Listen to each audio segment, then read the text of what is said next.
महाराज जी, कर्मों में सबसे उत्तम कर्म कौन सा है? जो भगवान को समर्पित किया जाए। यत करोषि, जो भी कर्म है, उत्तम कर्म वही है जो भगवान को समर्पित किया जाए।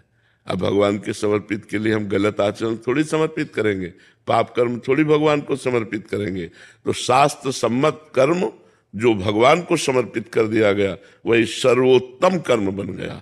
देखो, लोग गंदे मार्ग में आनंद ढूंढ रहे हैं, शराब पीना, मांस खाना, व्यभिचार करना, अंडा खाना, मछली खाना, जीव जंतुओं को, वो उसमें आनंद खोज रहे हैं। किसी भी जीव को अगर कष्ट पहुंचाओगे तो लाख गुना बढ़कर कष्ट वो तुम्हें प्राप्त होगा। किसी जीव को सुख पहुंचाओगे तो लाख गुना बढ़कर तुम्हें सुख प्राप्त होगा। इसलिए कभी भी किसी जीव को कष्ट ना पहुंचाना।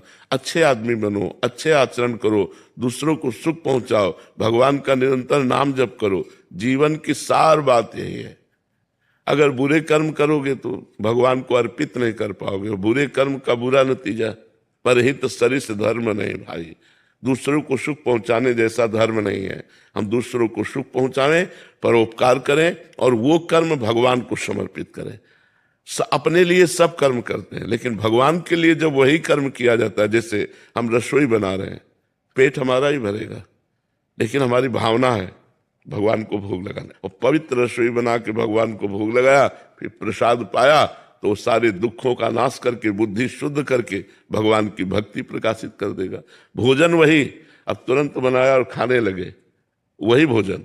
भोग लगाया और फिर प्रसाद रूप से पाया, बहुत अंतर हो गया।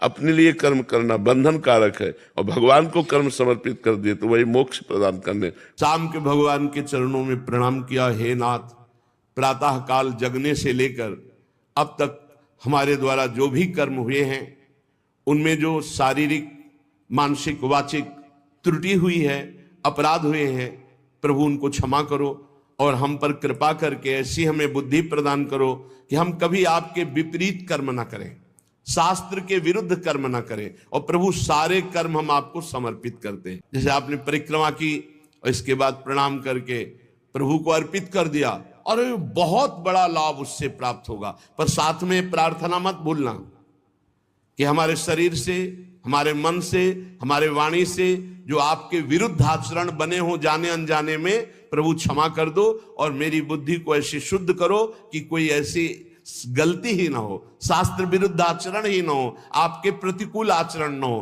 क्योंकि